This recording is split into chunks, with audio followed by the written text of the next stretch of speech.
கர்த்தருக்கு ஸ்தோத்திரம். கர்த்தராகிய இயேசு கிறிஸ்துவின் இன்ப நாமத்தில் இனிய வாழ்த்துக்கள். இன்றைய தியானத்திற்காக ஜெபித்த பொழுது தேவன் தந்த வசனம் உபாகம புஸ்தகம் 6ஆம் அதிகாரம் 13ஆம் வசனம்.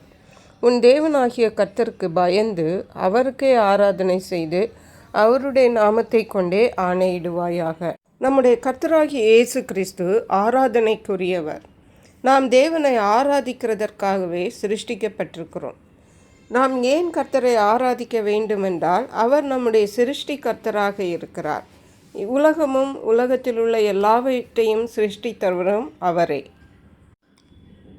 நாம் அவர் கையின் கிரியைகளாக இருக்கிறோம்.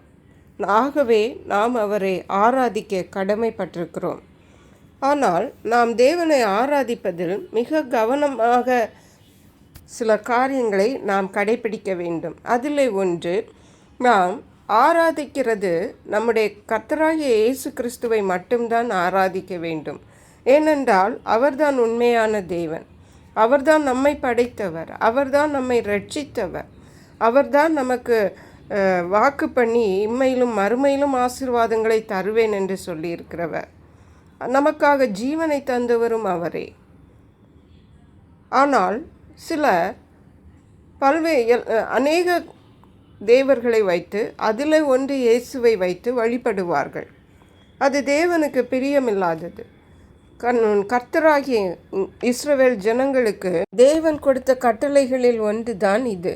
உன் தேவனாகிய கர்த்தருக்கு பயந்து அவருக்கே ஆராதனை செய்து, அவருக்கே என்றால் அவர் ஒருவருக்கே ஆராதனை செய்ய வேண்டும். நம்முடைய கர்த்தராகிய இயேசு கிறிஸ்துவை நாம் ஆராதிப்பதில் உண்மையாயிருப்போம். மத்தேயு எழுதின சுவிசேஷம் 4ஆம் அதிகாரம் 10ஆம் வசனம் சொல்லுகிறது. இந்த அதிகாரத்திலே நாம் இயேசு கிறிஸ்துவை பிசாசினால் சோதிக்கப்படுகிறதை பார்க்கலாம். அப்பொழுது பிசாசு சொல்லுகிறான், இந்த மலைகளையும் ராஜ்யங்களையெல்லாம் இயேசுவுக்கு காட்டி கொடுத்து விட்டு, நீர் என்னை சாஷ்டாங்கமாய் விழுந்து பணிந்தால் இதையெல்லாம் உமக்கு தருவேன் என்று. அப்பொழுது தான் இயேசு சொல்லுகிறார், அப்பாலை போ சாத்தானே. மத்தேயு எழுதின சுவிசேஷம் 4ஆம் அதிகாரம் 10ஆம் வசனம். அப்பொழுது இயேசு, அப்பாலை போ சாத்தானே, உன் தேவனாகிய கர்த்தரை பணிந்து கொண்டு அவர் ஒருவருக்கே ஆராதனை செய்வாயாக என்று எழுதியிருக்கிறதே என்றார். ஹல்லேலூயா. அருமையான கர்த்தருடைய பிள்ளைகளை, இந்த நாட்களில் நாம் எப்படி கர்த்தரை ஆராதித்து கொண்டிருக்கிறோம்? கர்த்தரை ஆராதிக்க வரும் பொழுது நம்முடைய இருதயங்கள் ஒருமனப்பட்டு தேவனை ஆராதிக்க முடிகிறதா? பல்வேறு தெய்வங்களை நம்முடைய வாழ்க்கையில் வைத்து கொண்டிருக்கிறோமா? தேவன் ஒருவருக்கே நாம் ஆராதனை செய்வோம். அதற்கேற்ற கிருபைகளை தேவன் நமக்கு தந்தருளுவாராக. ஜெபிப்போம்.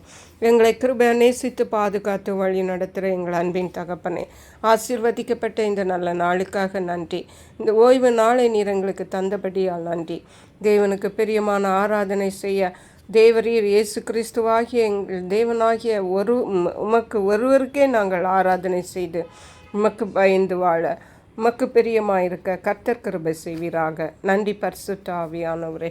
துதிகன மகிமை மக்கே செலுத்துகிறோம். இயேசு கிறிஸ்துவின் இன்ப நாமத்தில் ஜெபிக்கிறோம் எங்கள் அன்புள்ள பரமபிதாவே, ஆமென்.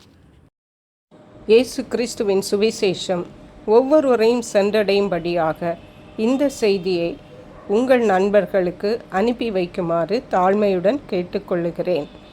கர்த்தர் தாமே உங்கள் அனைவரையும் அபரிதமாய் ஆசீர்வதிப்பாராக.